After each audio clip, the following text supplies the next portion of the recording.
본 방송에서 제공하는 투자 정보는 투자 판단에 대한 조언입니다. 방송에서 제공하는 주식의 가치, 가격 상승 및 가격 하락에 대해서는 방송사에서 보장하지 않습니다.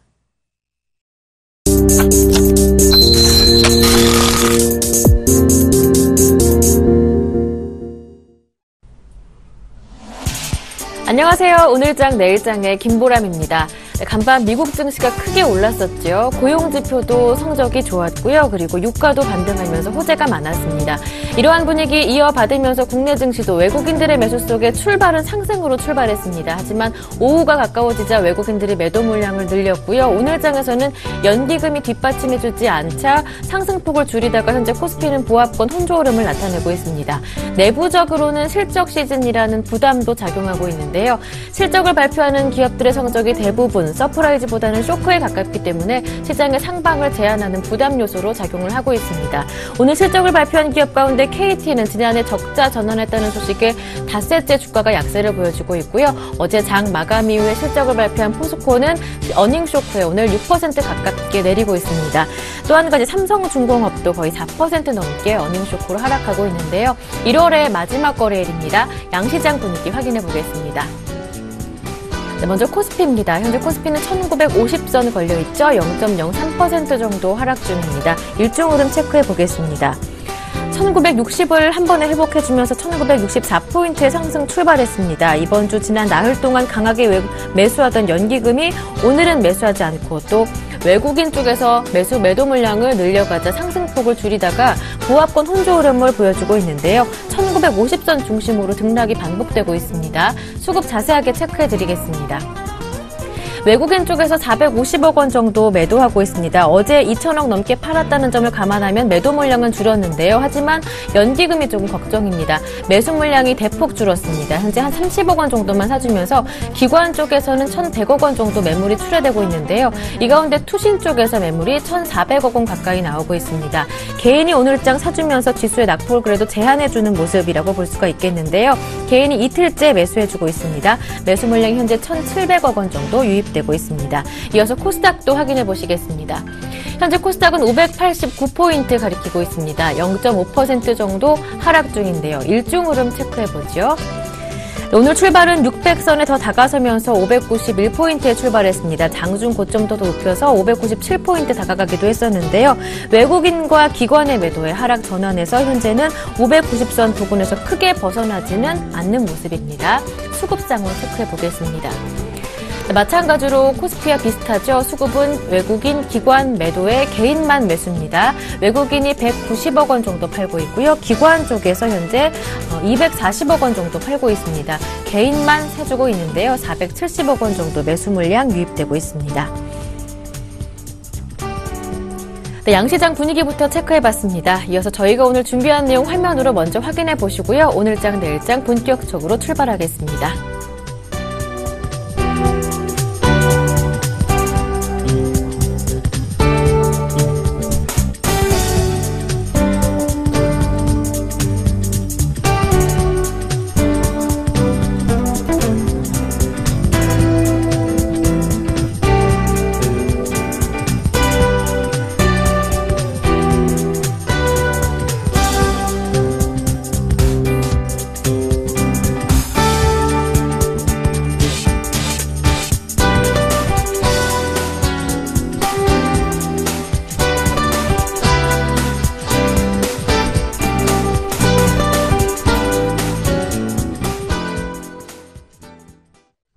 네, 시장 분위기 확인해보면서 CPR 종목 상담까지 함께 할 수 있는 순서입니다. 샘플러스 이득 코멘트와 함께합니다. 안녕하세요.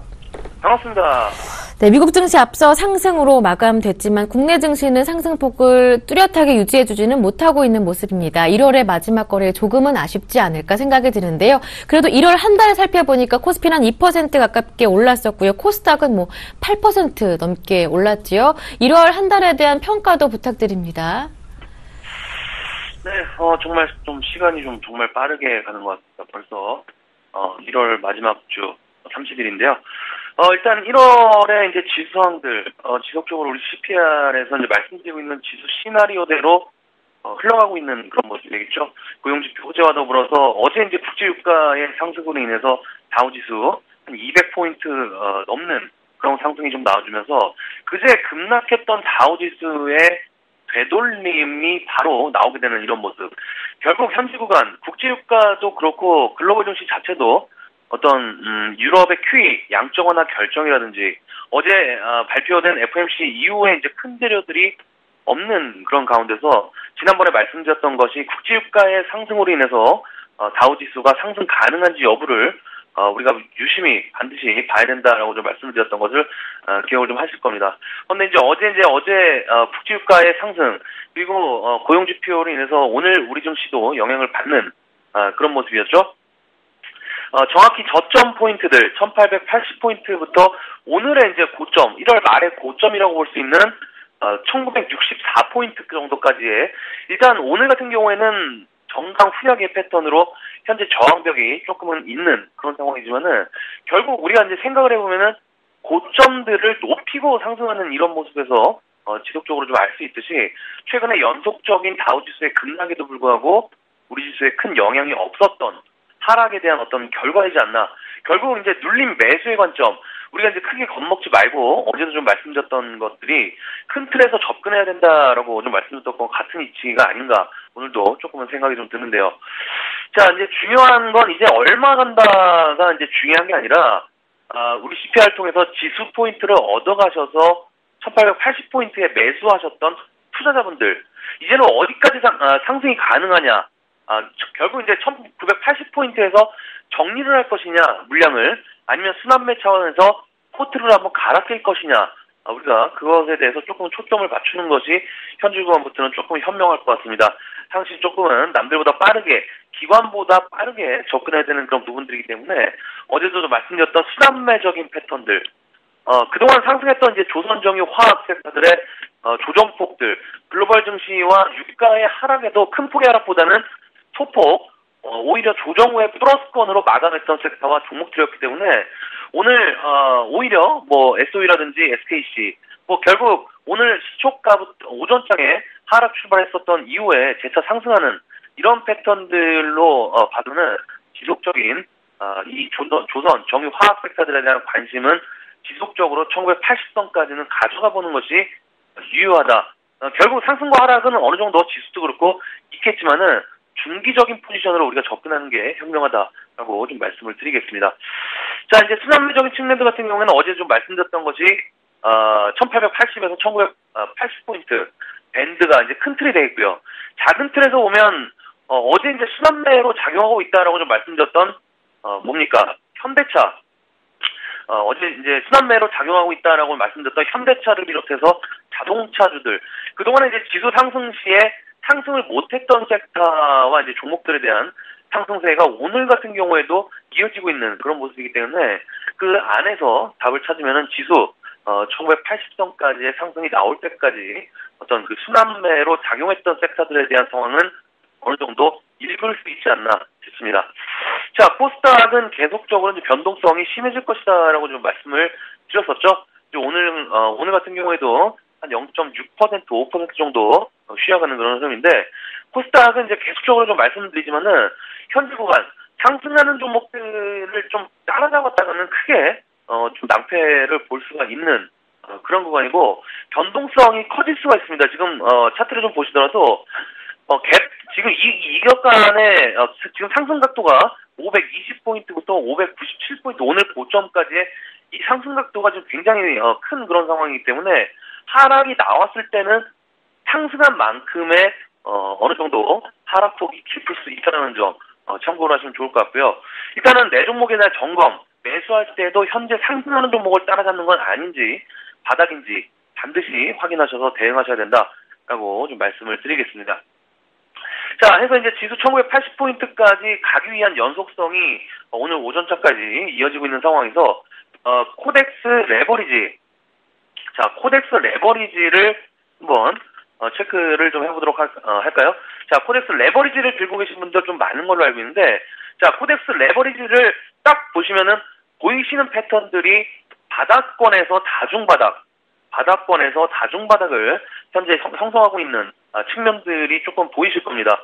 이때가 우리 CPI에서 이제 바닥을 잡았던 지수 1880포인트부터 지속적으로 이탈하지 않고 다중바닥으로 하방 경직을 강화시킨 이후에 현재 이제 작년 12월 28일이 되겠죠. 11월 8일 되겠죠. 12월 8일 11월 8일 가격 12월 8일 가격과 한 11,060원 정도 구간 쌍봉의 위치가 되는 그런 구간으로 진입했다라고 볼 수 있겠는데, 일단 현재 구간 코덱스 레버리지 같은 경우에는 현재 121선이 우하향되는 모습과 정고점으로 볼 수 있는 쌍봉 구간 강력하게 돌파하지 못하는 흐름이 좀 나와줬지만은 일단은 아직까지는 11선과 5일선 지지 패턴이 나오고 있는 그런 상황이기 때문에 조금은 지켜봐야 되는 모습. 자, 여기서 중요한 게 이제 월봉인 것 같습니다. 중장기적으로 우리가 판단하고 지수를 접근해야 되는 것과 같은 이치로 레버리지도 이 마찬가지의 어떤 그런 상황이 되겠는데, 자, 현재 월봉에서 다중바닥의 패턴에서 현재 캔들의 모습들이 어떤 모습들입니까? 양음양의 패턴이 되겠죠. 바닥을 잡아주는 양음양의 패턴, 그리고 모멘텀 보조 지표들의 어떤 바닥 따지기 신호들이 아주 양호한 그런 패턴들이라고 좀 볼 수 있겠지만은, 일단 일봉에서 보시면은 현재 구간 그만큼 어떤 저항벽도 강한 구간이면은 분명한 또 사실이기 때문에 코덱스 레버리지 또한 중기적인 포지션으로 접근을 하셔서 한 11,500원 정도까지의 상승 흐름 이어질 수 있지 않을까, 이렇게 좀 보시면 좋을 것 같습니다. 자, 어제 이제 국제유가가 상승이 좀 나와줬죠. 국제유가가 상승이 좀 나와줬습니다. 브랜드유 차트도 그렇고 WTI 국제유가의 기술적 차트 같은 경우에도 동일시되게 21선에 대한 저항을 현재 좀 받고 있는 그런 모습이 되겠는데요. 자, 어제도 그렇고 이제 계속 말씀드리는 것이 21선이 우하향되는 그런 모습들이 나올 때, 그때 국제유가의 경복이 될 수 있는 시점으로 변화될 수 있다라고 좀 말씀드렸는데, 조금씩 국제유가의 모습들이 21선이 우하향되는 그런 모습들. 그래서 결국 어제 이제 국제유가가 상승하는 이런 모습들은 서서히 이제 저항에 걸렸던 그런 저항벽들이 지지로 전환이 되는 패턴들의 어떤 연속성이기 때문에 추가적인 기술적 반등과 함께 기술적 반등이 나오면서 다우지수도 마찬가지고 글로벌 증시 같은 경우에도 국제유가에 영향을 받는 모습들 우리가 좀 예상을 해볼 수 있지 않을까, 이렇게 좀 볼 수가 있겠습니다. 그래서 전반적인 시장 상황 크게 좀 나쁘지 않은 그런 모습에서 우리 시청자분들에게 빠르게 읽어내셔야 하실 부분들이 현재 시점에서 상당히 빠르게 자금이 이동되는 그런 모습들, 즉 순환매가 코스닥에서 코스피로 최근에 조금은 빠르게 이어지는 모습들, 그리고 코스피에서도 큰 틀과 작은 틀로 나눠지면서 그 안에서도 순환매가 이루어지는 측면들이 상당히 좀 빠르게 나오고 있기 때문에 지금 지수 그냥 멍하니 얼마 간다, 이렇게 좀 상승하는구나 라고 보고만 계시 마시고, 그 속에서 어떤 종목들이 어떤 패턴으로 우리가 지금 말씀드렸던 종목들을 이어지는지 확인 반드시 하셔서 현재 상황에 맞는 트렌드성 매매를 지속적으로 해야 된다라고 좀 말씀드리면서 정리를 해드리도록 하겠습니다. 네, 1월을 마무리하고 또 2월을 기다리는 시점에서 포트 전략 집중적으로 오늘 한번 점검을 해봤는데요. 1980까지 지수가 올라갈 때까지는 그동안 소외됐던 업종과 그렇지 않은 업종의 순환매가 빠르게 일어나고 있기 때문에 종목 순환 빠르게 대처하시는 게 중요할 것 같고요. 많이 오른 코스닥 종목에 지금 뒤늦게 따라가시는 건 굉장히 주의해야겠다라는 당부 말씀도 함께 들어봤습니다. 지금까지 샘플러스 이득호 멘토와 함께했습니다. 말씀 고맙습니다. 네, 고맙습니다.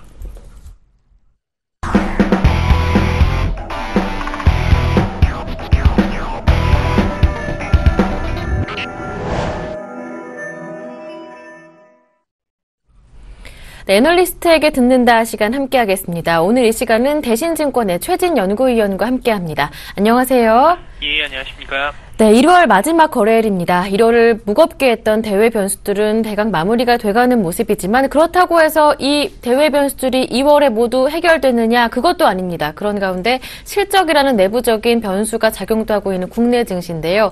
코스피에 관심은 가지만 그렇다고 해서 아직 뚜렷한 강세장도 확신하기는 어려운 상황입니다. 2월장 어떻게 보시는지요?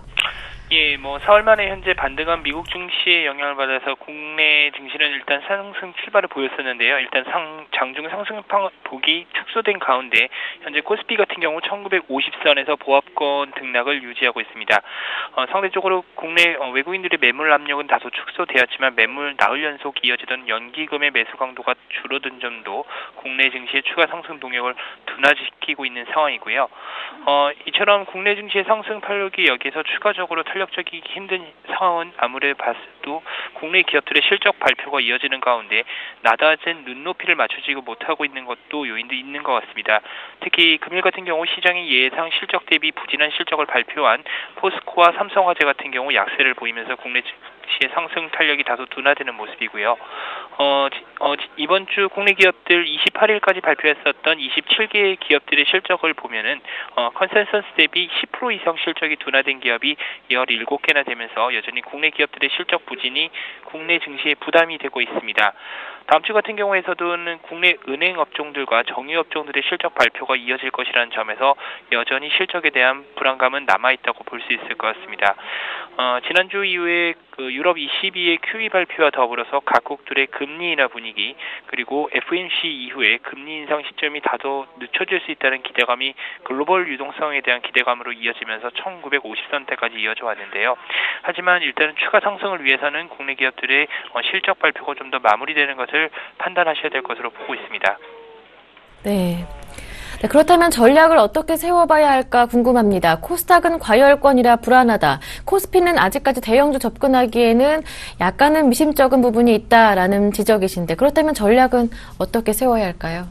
예, 일단 코스닥 시장 같은 경우에서는 최근 이제 박스권을 돌파한 이후에 가격에 대한 부담감이 좀 더 높아져 있는 상황으로 볼 수 있을 것 같습니다.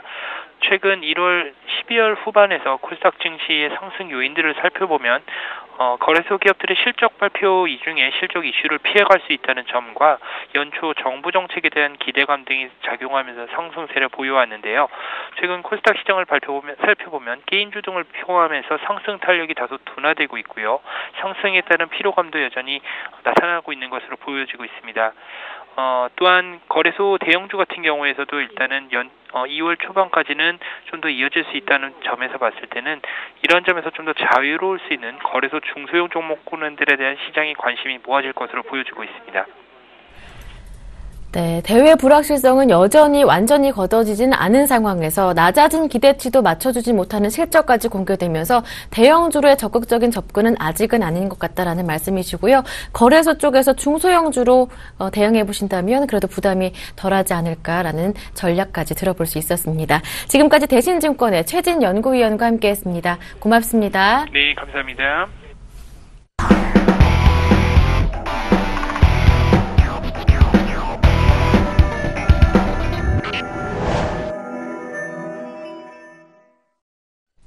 어떤 종목을 사보면 좋을까 고민 많으실 텐데요. 종목 돋보기 시간으로 함께 도와드리겠습니다. 샘플러스 김지웅 멘토 모셨습니다. 안녕하세요. 네, 안녕하세요. 네, 어제 종목 AS부터 한번 다뤄보겠습니다. 네. 한신기계와 유비쿼스 조금 차트가 저는 비슷하게 보이더라고요. 거래량 동반하면서 신고가 돌파한 종목이고요. 한신기계는 조금 오늘 장에서 조금 조정이 나옵니다만 유비쿼스는 좀 반등이 기대되고 있는 그런 종목입니다. 네, 그렇습니다. 한신기계 보시면 뭐 주봉, 월봉을 보면 다 뭐 신고가를 지금 뚫어낸 상태입니다. 뚫어낸 상태에서도 가격적으로 좀 크게 뭐 제가 생각하는 원하는 가격대만큼 오지는 않고 있습니다. 다만 이 종목은 뭐 국내 그런 컴프레셔 그런 네. 공기 압축기에서는 뭐 국내 1위 업체이고 영업이익률이 굉장히 좋아졌습니다. 그 수익성이 굉장히 좋아졌기 때문에 이 부분, 예, 좀, 기관들하고 외국인 쪽에서도, 예, 관심을 갖고 있는 것 같고요. 뭐, 실적 대비해서도 지금 많이 오르긴 했지만, 여전히 좀 저평가에 있다고 좀 볼 수가 있겠고요.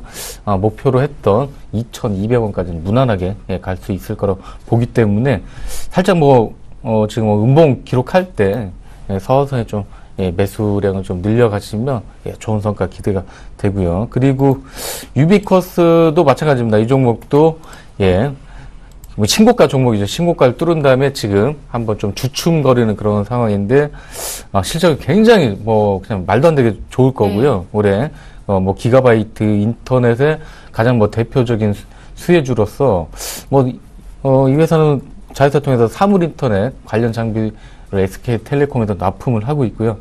예, 최근에 뭐 기관 쪽에서 이제 좀 고가에서 좀 물량을 좀 내놓은 게 있었는데 그걸 또 외국인 쪽에서 좀 적극적으로 지금 받아주고 있습니다. 이렇게 좀 횡보를 하다가 다시 한번 10,000원대 돌파하고 꾸준한 상승 흐름 이어질 것으로 보여지고 있고요. 한 12,000원 정도로 충분히 가치가 있는 기업이라고 말씀을 드리겠습니다. 네. 네, 두 종목 모두 신고가를 경신한 종목이지만 실적을 감안한다면 충분한 오를 수 있는 가격대다라고 평가하시는 것 같습니다. 대응해 보셨으면 좋겠고요. 대정화금 그리고 TCK도 확인해 보겠습니다. 두 종목 다 9일째 달려가고 있는 종목. TCK 같은 경우도 마찬가지로 한 7일 연속으로 밀리지 않고 있는 종목입니다. 네, 그렇습니다. 지금 뭐 장중에 어떤 뭐 등락은 있는데 네. 그래도 지금 우상향하는 모습 꾸준히 보여주고 있고요. 대정화금도 굉장히 뭐 지금 저평가되고 좋은 회사고 그리고 또 국내 뭐 진단 시약 이런 뭐 그 화공 이쪽에서는 뭐 거의 뭐 최고 뭐 수준의 기술을 좀 갖고 있다고 할 수가 있겠습니다. 동사의 뭐 그런 뭐 좋은 실적에도 불구하고 매년 뭐 안정적으로 늘어남에도 불구하고 지금 주봉 보시면 뭐 역사적인 뭐 바닥권입니다. 그냥 역사적인 바닥권에 있고요. 예. 굳이 여기에 왜 있어야 될지 저는 뭐 이유를 찾으려고 해도 찾을 수가 없을 정도로 그만큼 좀 좋은 종목이고 좀 이해가 안 될 정도로 지금 싸게 지금 거래가 되고 있다고 말씀드리겠습니다. 10,000원 이하에서는 뭐 가격 상관없이 그냥 사셔도 된다. 이렇게 네. 말씀을 드리고요. 뭐 본질적 가치 12,000원 이상 되기 때문에 그렇게 말씀을 드리도록 하겠습니다. 그리고 TCK는 이제 뭐 턴어라운드를 하는 회사고요. 일본계가 좀 대주주로서 그 태양전지 흑연이나 반도체에 들어간 고순도 흑연을 그런 다시 한번 재가공을 해서 납품을 하는 회사입니다. 아무래도 그 원재료를 일본에서 전량 뭐 수입해서 하다 보니까 최근에 그런 엔저는 이 회사에 있어서는 굉장히 기회입니다. 그래서 영업이익률도 작년에 굉장히 많이 좋아졌고 반도체 쪽, 뭐 태양전지는 뭐 국내에서는 어쩔 수 없겠지만 반도체 쪽 비중이 훨씬 더 높기 때문에 원래 뭐 그 흑연은 반도체 쪽에 많이 들어갔었습니다. 반도체 중심으로 해서 실적이 굉장히 대폭적으로 개선이 됐고요. 앞으로 이 흐름은 뭐 이어질 수밖에 없고요. 지금도 뭐 흐름 굉장히 괜찮고 오늘도 약간 위아래로 등락폭 있긴 하지만 밀릴 때마다 매수 관점으로 대응하시면 되겠고 지금도 고점을 좀 뚫어준 상태이기 때문에 지금 상승 추세는 이어질 것으로 보여집니다. 목표 가격을 한 어느 정도로 예상해보면 이 종목도 뭐 그래도 한 12,000원 정도는 네. 11,000원, 12,000원 그 정도까지 충분히 상승 여력이 있다고 말씀드리겠습니다. 네. 대정화금과 TCK 두 종목 마저 상담을 받아봤는데요. 대정화금은 굉장히 저평가되어 있는 종목이다 말씀하셨습니다. 10,000원 이하에서는 충분히 매수하시기에 적정한 가격이라고 말씀해 주셨고요. 12,000원대까지가 적정 가격이다, 적정 주가다 말씀해 주셨으니까요. 목표가 그 정도로 설정해 보시는 건 좋겠습니다. TCK 마찬가지로 11,000원, 12,000원까지 목표가 설정해 보실 수 있겠습니다. AS 모두 받아봤고요. 오늘의 종목 들어보겠습니다. 오늘 뭐 좀 다양한 종목 한번 좀 골라봤습니다. 오늘 첫 번째 종목은 코메론이라고, 좀 생소할 수 있습니다. 세계적인 또 뭐 줄자 업체인데, 세계 1위 업체는, 한 시장에 뭐 50% 점유하고 있고, 나머지 한 두세 개 업체가 코메론, 그리고 기타 업체가, 그 나머지 시장을 갖고 지금 치열하게 지금 경쟁을 하고 있습니다. 그럼 제품력, 가지고는 뭐 지금 뭐 1위 업체 못지않게 굉장히 좋고요.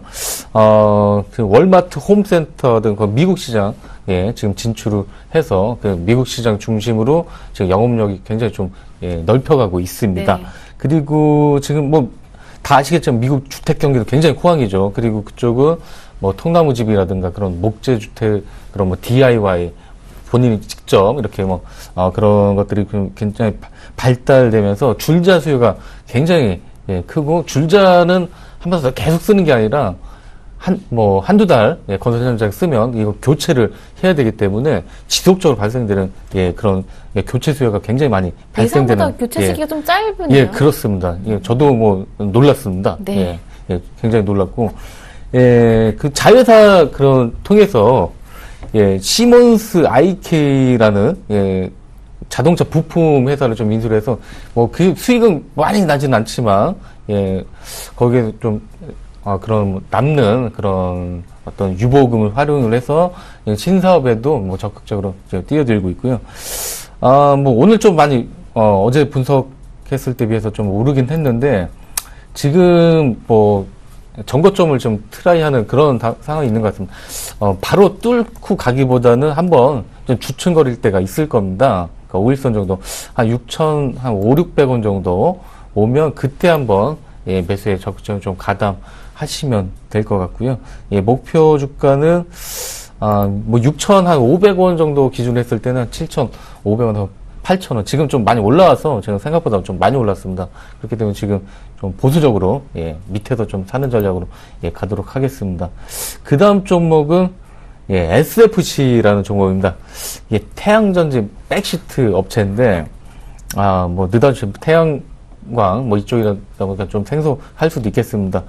태양전지 보호필름을 만드는 업체는 필수 소재입니다. 그쪽에서 중국에서 뭐 대부분 매출이 발생되고 있고 중국 시장 2013년도에 뭐 태양광 쪽을 좀 많이 키우다가 2014년에 좀 주춤을 했습니다. 근데 다시 또 그 태양광 시장을 조금 더 예, 자국 내 시장 쪽 보호를 위해서 넓혀가는 것도 좀 보여지고요. 예, 그리고 또 기존 기술 활용해서 그런 예, LED 도강 필름 쪽 시장도 진출을 했습니다. 최근에는 또 방열 백시트, 그러니까 신제품은 중국 업체에 좀 예, 납품을 한 상태고요. 2015년에 본격적으로 실적이 좀 개선될 것으로 보여지고 일단 2,400 뭐 지금 현재가 기준으로 해서 매수에 가담하시고 이 종목은 일단은 뭐 손절 라인을 좀 정하도록 전저점 부근인 2,250원을 손절 라인으로 확실하게 좀 정하고 가도록 하겠습니다. 아무래도 예, 이게 좀 국내에서는 지금 태양광 시장 좀 뭐 사양 뭐 이렇게 볼 수가 있기 때문에 네. 예, 확실하게 개선되는 예, 그런 거 국내에서는 뭐 중국 시장 뭐 그렇다 치고 세계적으로 좀 개선되는 모습이 아직 안 보이기 때문에 이제 좀 기술적 반등 예, 좀 노려보고요. 목표가는 한 2,900원 정도 예, 말씀을 드리도록 하겠습니다. 네. 예, 그 다음 종목은 뭐 에이티넘 인베스트입니다. 이 정도 오늘 좀 많이 오르고 있네요. 예, 국내 이익권 대표적 창투사고요. 1조 거부로 유명한 그 이면주 회장, 예, 그런 에이티넘 파트너스가 최대 예, 주주로 예, 있습니다. 정부가 최근에 뭐 핀테크 투자를 허용을 하면서 핀테크 관련 뭐 창투 회사도 뭐 기대감이 좀 있고요. 전일 뭐 거래가 좀 급증하면서 좀 바닥권이 좀 탈출 좀 보여지고 오늘 또 그걸 좀 이어가는 모습이 보여지네요. 네.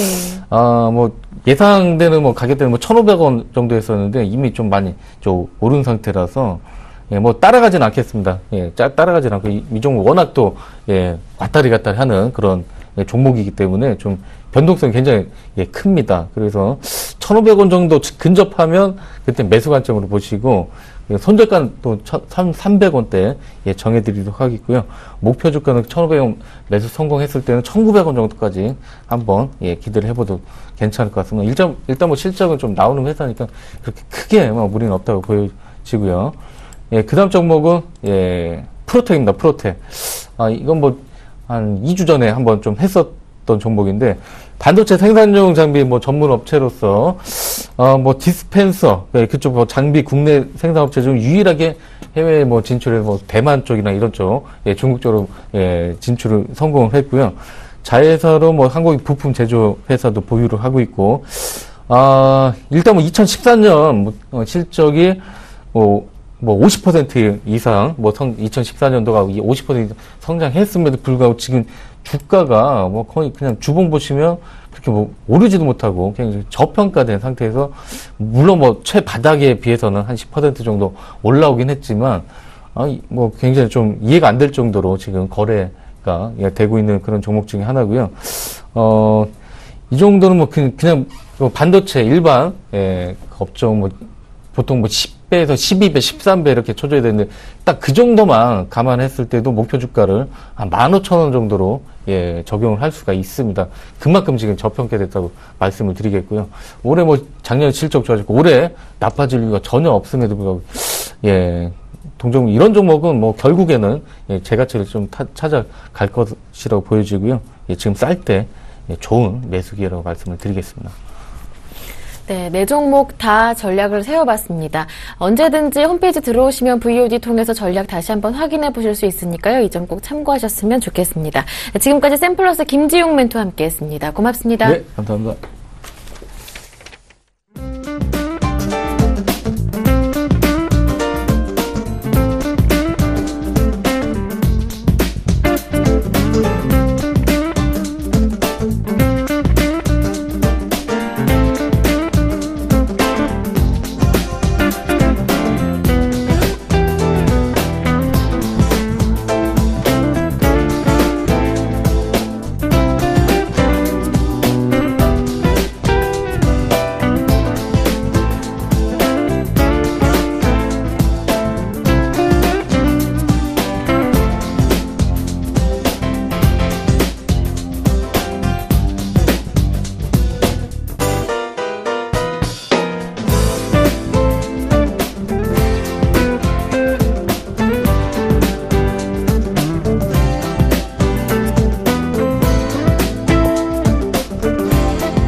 이어서 중국 증시 분위기 살펴보고요. 후광통 관심 종목까지 알아보겠습니다. 유한타증권의 정윤성 PB와 함께합니다. 안녕하세요. 네, 안녕하십니까.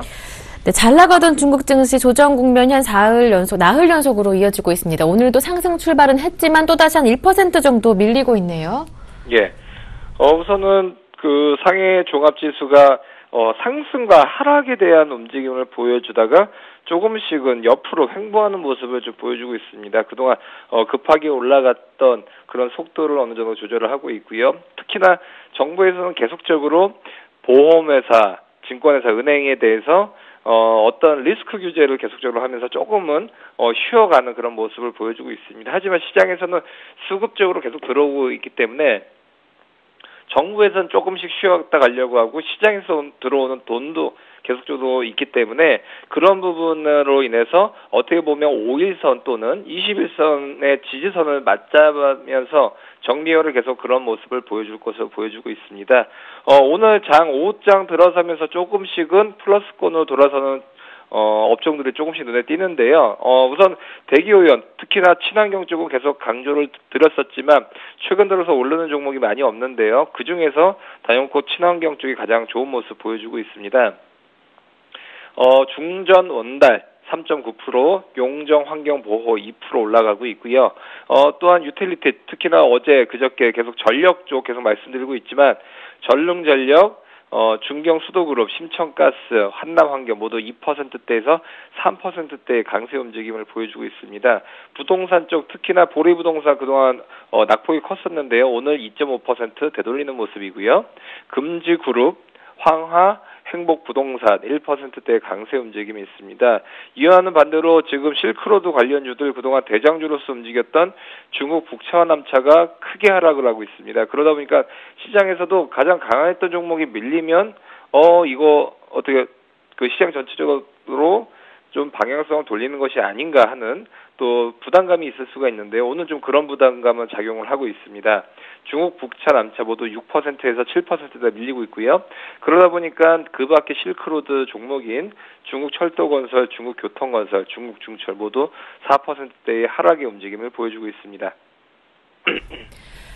지난해 강세를 보여줬던 중국 증시 1월 들어서는 조금 옆으로 횡보하는 듯한 모습을 보여주고 있는 상황인데요. 정부의 규제로 또 상방 또한 제한되고 있는 상황입니다. 그 가운데 그나마 상승 흐름을 이어가는 쪽은 친환경 관련 종목들이다 언급해 주셨습니다. 이어서 후광통 관심 종목 들어보죠. 예, 오늘도 그 친환경 관련 종목을 말씀드리겠습니다. 왜냐하면 중국이 이제 친환경 보호법이 이제 통과가 됐고요. 정부에서 6조 위안, 우리나라 돈을 보면 한 1200조 정도, 1000조 정도 되는데요.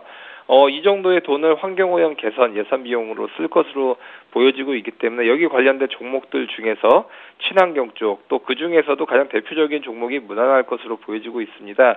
오늘 소개해드릴 종목이 그래서 비달 환경보호, 이제 이름이 조금 이제 어떤 샴푸 이름하고 좀 비슷한데요. 코드 번호로 아시면 좀 편할 것 같습니다. 600526입니다.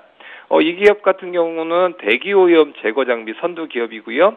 환경보호 산업 중 국유 기업입니다. 유일하게 중대 기술 장비 생산 기지고요. 또한 최초로 대기오염 제어 설비 생산 기업입니다. ESP 중국 내 시장 점유율은 25%고요. 특히나 자체 박사 연구개발 연구소가 있습니다. 앞으로도 이런 전기 전송 관련된 쪽이라든지 아니면 연기 탈환 클린 연구소, 그런 여러 가지 그 대기 오염에 관련된 그런 정화 서비스를 하고 있기 때문에 앞으로도 비달 환경 보호는 좀 눈여겨보시길 바라겠습니다. 네, 중국 내 대기 오염 제거 장비 선도 기업이라고 소개해 주시면서 비달 환경 보호 말씀해 주셨습니다. 참고해 보셨으면 좋겠습니다. 저는 정유성 PB 여기서 인사드리겠습니다. 고맙습니다. 감사합니다.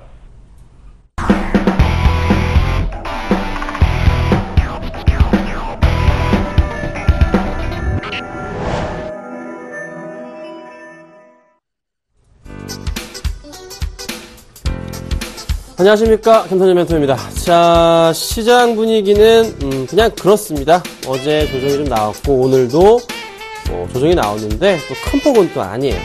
그냥 조금 관망 차원의 대응이 필요한 정도, 그런 좀 수준을 조금 보여주고 있습니다.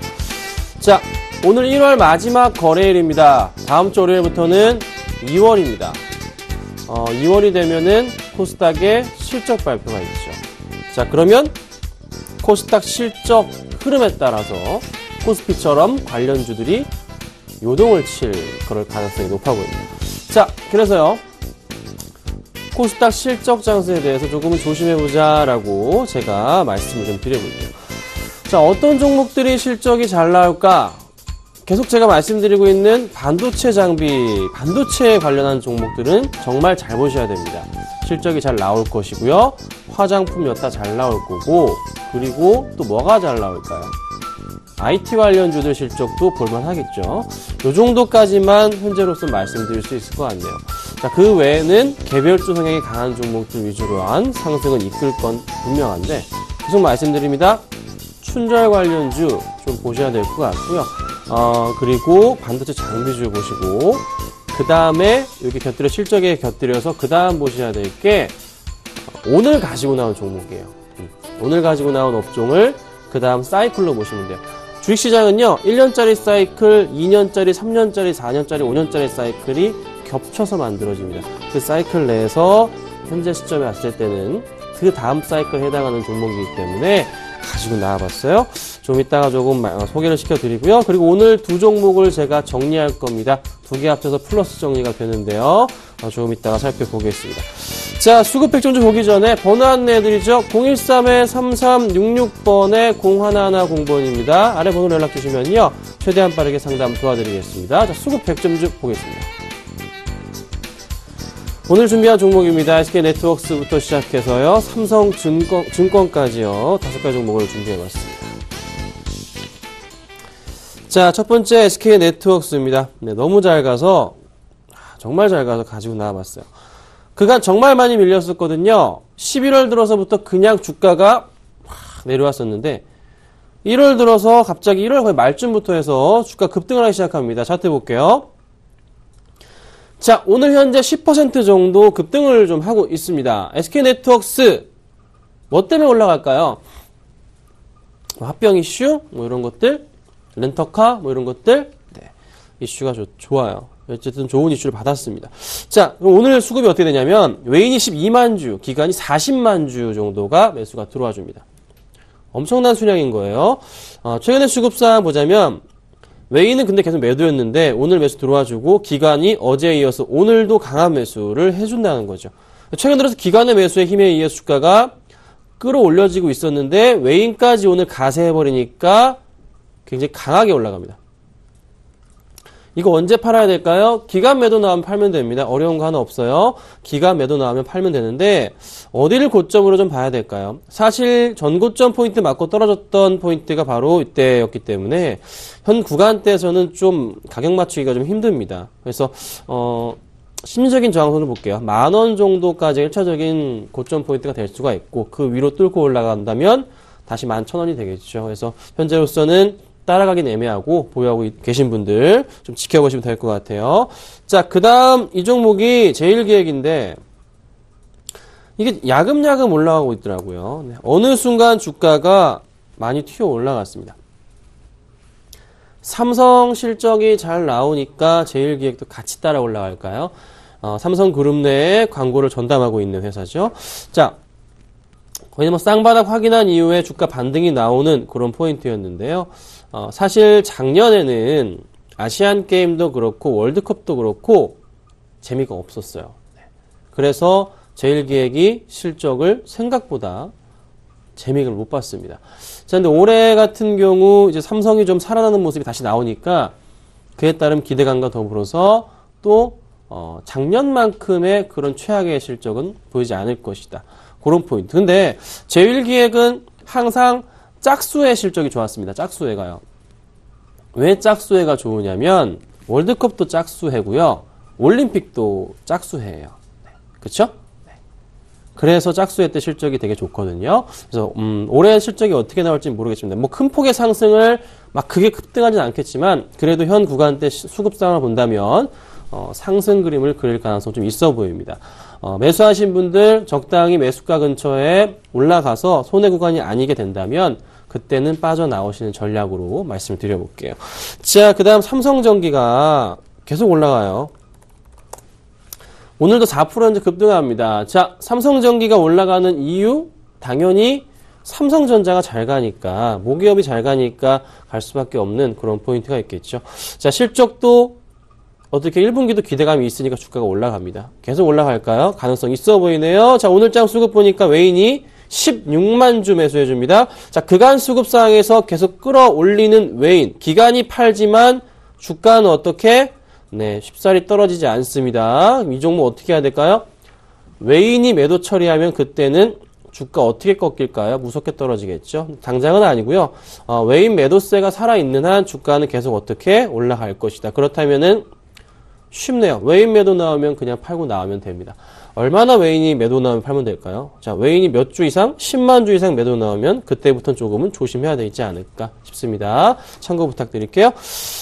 자, LG상사도 또 급등하고 있습니다. 오늘 뭐 시장 대비해서 급등하는 종들이 굉장히 좀 많아요. LG상사가 현재 보니까 8% 가까운 넘어가는 그런 성장성, 상승을 좀 보이고 있네요.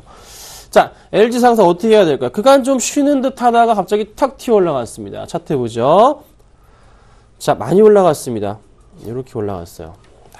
크게 볼게요. 뭐 5만원대도 있어요. 아직 갈 길은 멀었죠. 그런데 이제 11월 달부터 시작해서 얘가 달리기 시작합니다. 자, 어디까지 갈까요? 11월부터 수급상은 어떻게 되고 있나요? 누가 종목을 끌어올렸는지 봅시다. 11월부터 해서 잠깐 제가 볼게요. 자, 11월부터 시작해서 주가를 끌어올리고 볼까요? 여기 보이세요? 11월입니다. 기관이 그냥 새빨갛게 달려들고 있죠. 11월 1일부터 현재까지의 기간 매수 수량은 400만 주가량입니다. 굉장히 많은 물량을 샀어요. 외인은 100만 주가량 매도, 개인은 300만 주가량 매도입니다. 그러면 기간이 변심하지 않는 이상 주가는 어떻게 계속 또 갈 수 있겠구나라는 판단입니다. 이때 왜 오르지 못했냐? 기관들이 사주지 않으니까 오르지 못하는 거죠. 그러면 기관이 팔면 주가는 어떻게? 얘는 떨어진다. 자, LG상사 같은 경우는 기관의 매도가 나온다면 어떻게? 빨리 도망가야 됩니다. 지금 이거 따라가는 것은 굉장히 위험한 발상이에요. 네. 오늘 수급이 좋긴 하지만 약간은 조금은 조심해보자 의견 드리겠습니다. 자, 마지막으로 삼성증권입니다. 자, 삼성증권, 증권주 4분기 실적이 좋습니다. 1분기도 올해도 네, 좋을 겁니다. 왜요? 구조조정을 마쳤고 그리고 채권 보유고 효과에 대한 부분인데 그래서 대형 증권사들이 나쁘지가 않아요. 좋게 움직임을 유지할 거란 말이죠. 자, 많이 조정을 받았었어요. 차트 볼게요. 조정 받고 난 이후에 다시 이제 올라가는 모습이 나타났습니다. 이렇게 올라가고 있어요. 네, 쭉 올라가죠. 전고점 포인트까지의 가능성, 요 정도 포인트까지 나올 것 같네요. 수급도 좋기 때문에요. 5만원 포인트 나온다면 그때부터는 좀 조심해보자. 이렇게 정리해 드릴게요. 자, 상담을 짧게 몇 개만 좀 해보겠습니다. 빨리 제 마무리를 지어볼게요. 종목이 있기 때문에. 자, 3494님 트레이스 매수해도 될까요? 보겠습니다. 자, 많이들 이제 모르시는 종목인데요. 많이 밀려왔다가 이제 올라가는 포인트가 나오고 있어요. 그리고 나서 좀 횡보를 했는데, 자, 큰 차트 볼게요. 보겠습니다. 요런 차트는 좀 개인적으로 상당히 좀 마음에 들지 않아 하는 차트입니다. 이유는 뭐냐면 여기서부터 볼게요. 고점 포인트 자리이고요. 그 다음에 거의 바닥 포인트 자리 이런 식으로 라인이 만들어지네요. 네, 약간 좀 변형 구간이죠. 자, 주가가 튀어 올라가야 되는데 여기서 지금 만약에 못 올라갈 경우에 어떻게 된다는 거죠? 곤두박질 친다는 소리입니다. 자, 실적 포인트가 살아있으면 뚫고 올라갈 수가 있는데요. 보겠습니다. 자, 실적이 어떻게 되나요? 적자인데, 적자 폭이 좀 줄까요? 늘까요? 그건 4분기 실적에 달릴 것 같은데요. 매출액은 좋지가 않네요. 그러면 얘는 올라갈 가능성은 굉장히 제한적일 수가 있지 않을까 싶습니다. 이거 매수하면 안 될 것 같아요. 좀 위험하다. 이렇게 정리해 드릴게요. 자, 다음 보겠습니다. 자, 0737님, 한국항공우주 추가 매수요. 이걸 추가 매수하시면 안 되죠. 오전 방송에서 추천드렸잖아요. 매수가 보니까 오전 방송 매수가보다 조금 비싸시긴 한데 거의 그 수준이세요. 방송 보고 사신 것 같아요. 제가 추천을 드린 날 사신 것 같습니다. 거의 그때쯤 해서 좀 기다리셨다가 보셨다가. 자, 오늘 급등합니다. 뭐 9%까지 가기도 했는데요. 7%대 급등을 하고 있어요. 현재는요. 이거 많이 올랐잖아요. 그렇죠? 이런 고점 포인트잖아요. 이런 고점 포인트. 이거 지금 들어가면 뭐 어떻게 돼요? 이게 라인이 원래 여기였는데 이전에 여기서 한번 추천드렸죠. 여기서. 네. 그리고 많이 먹었잖아요. 그리고 나서 어떻게 해요? 평행하게 라인 잡아보니까 이렇게 됐었잖아요. 여기서 그래서 제가 한번 정리를 했었는데 그리고 나서 여기다 잘 잡았습니다. 새롭게 라인이 바뀐 거죠. 바뀐 거예요. 이렇게 바뀐 거예요. 바뀌었잖아요. 그럼 여기는 지금 뭐예요? 사야 되는 구간이 아니에요. 지금은 매도 관점으로 째려봐야 됩니다. 이거를 지금 들어갔다가는 큰일 납니다. 지금 내려올 거예요. 내려왔다 이렇게 올라갑니다. 매수하시려면은 4만원대 봐야 됩니다. 아셨죠? 네. 요렇게 정리해 드리겠습니다. 자, 오늘 종목이 2개를 좀 팔 건데요. 조금 AS 먼저 좀 해드리도록 하겠습니다. 자, 셀트리온 지금 오늘 많이 가고 있습니다. 한국콜마, 네, 흐름 좋고요. 현대엘리베이터 팔기 싫은데 오늘 좀 팔겠습니다. 이유가 있습니다. 다음 볼게요. 자, 왜 파는지 아시겠죠? 한국화 컴퓨터가 마이너스 6.4%라서 팔아치웁니다. 네, 이렇게 해드리고요. 자, 현대엘리베이터는 계속 갈 거예요. 갈 건데, 한국화 컴퓨터 포인트 자체가 마음에 들지 않아서 주가 이렇게 밀리면 안 되는데 밀렸어요, 오늘. 그래서 정리를 합니다. 그렇지만 제가 말씀드리는 거지만 혼자 죽을 수 없습니다. 그래서 수익 나는 거랑 같이 정리를 딱 해서, 네, 플러스권으로 해서 누적 수익률에 더하도록 하겠습니다. 분명히 말씀드리지만요, 따라오실 분들은 분명히 제가 진짜 말씀드리는데, 다른 종목 막 많이 사가지고 1억에서 5천만 원 사놨어. 그런데 5천만 원밖에 현금이 없어. 그러면 500만 원씩 10개 사시는 겁니다. 그렇게 하실 생각 그렇게 안 하실 거면 요거 따라오지 마세요. 네, 아셨죠? 분명히 말씀드립니다. 그래야 제가 포트 관리를 하면서 여러분들의 수익을 올릴 수가 있잖아요. 그렇죠? 자, 그래서 현대 엘리베이터 좋지만, 네, 그래도 다른 쪽이 좀 더 강하게 옮길 가능성이 있기 때문에 안타깝지만 그냥 정리한 겁니다, 제가. 그리고 한국 컴퓨터도 너무 상황이 안 좋아서, 네, 정리한 거예요. 뭐 특허 소식이 있긴 한데 주가가 다시 올라간다면 그때 다시 접근해 보도록 하겠습니다. KCC도 사실 팔고 싶지 않았는데 팔았단 말이에요. 네. 기회가 된다면 다시 잡을 겁니다. 그래서 여러분들 수익 실현을 하고 안 하고 뭐 요렇게 수익이 뭐 났고 안 났고, 이것도 현대 엘리베이터 안 사고 다른 거 안 사고 한 컷만 샀는데 제가 손절 쳐버리니까 LI 마이너스 났어 이러시면 안 돼요. 네. 잘 따라오시면 좋겠어요. 요걸로 한번 만회해 보겠습니다. 자, 오늘 종목은요, 삼천리 자전거입니다. 오전에도 말씀드렸죠? 네, 삼천리 자전거를 말씀드리는 이유는 업종의 사이클에 대한 부분인데, 이제 겨울이 이제 거의 마무리가 됐어요. 오늘 좀 춥긴 하지만 거의 끝났다고 봅니다. 마지막 추위 같아요. 자, 그러면 이제 봄이 다가오겠죠? 뭐 할 겁니까? 자전거 타실 거잖아요. 차트 볼게요. 자, 주가 정말 많이 밀렸습니다. 제가 제일 좋아하는 보통 이런 자리예요. 네. 하단 추세 딱 맞아 떨어지고요. 그리고 평행하게 선 하나 만든다 그랬죠? 이렇게 올리면 됩니다. 자, 다음 자리 여기 정도 생각하는데 이렇게 맞춰드렸던 게 뭡니까? 뭐 항공우주 같은 경우나 지금 이제 기다리고 있는 광동제약 오늘 올라가죠? 지금도 지금 올라오고 있잖아요. 광동제약이. 왜 올라가요? 추세 하단에 제가 잡았잖아요. 그리고 기다리고 있다고 그랬잖아요. 주가 결국 올라가잖아요. 말씀드린 대로. 그렇죠. 네. 이런 것도 많아요. KCC 같은 경우도 많이 밀렸었고. 제가 바닥은 웬만하면 잘 잡거든요. 한 컴은 바닥인 줄 알았는데 아니었어요. 이건 그래서 제가 손절 처리한 거고요. 삼천리 자전거 다시 올라갈 것 같습니다. 어디까지 갈까요? 아까 말씀드린 대로 이런 식으로 올라갈 것 같습니다. 4분기 실적, 일단 겨울이 비수기 어쩔 수가 없어요. 근데 그 비수기 때 주식을 사야겠죠. 신제품 효과도 있고. 자, 매수가 얼마 잡아드릴 거냐면, 오늘 종가로 갑니다. 근데 매수가는 항상 종가입니다. 근데 종가가 약간 위험할 수가 있어요. 다음날, 만약에 유럽이랑 뉴욕 주가 급락을 하게 되면은 영향을 받거든요. 하지만 종가 갑니다. 여러분들 그 부분은 참고하시고 대응을 하시고, 정말 정직하게 방송하고 있습니다. 종가 가고요. 목표가는 말씀드린 대로 방송에서만 팝니다. 이것도 굉장히 리스크가 있지만 시행하고 있습니다. 자, 그래서 방송에서는 팔아치우는데, 손절가만 잡아드리겠습니다. 손절가 19,000원 잡아드릴 겁니다. 19,000원 포인트 보시고 대응하시면 되겠다. 그래서 오늘 종가로 매수 의견 드릴 테니까 잘 참고하시고 한번 10% 매수 해보시고요. 그럼 현금이 30%다 잊지 마시길 바라겠습니다. 자, 오늘 삼천리 자전거까지 말씀을 드려봤고요. 다음 주에 또 찾아뵙겠습니다. 감사합니다.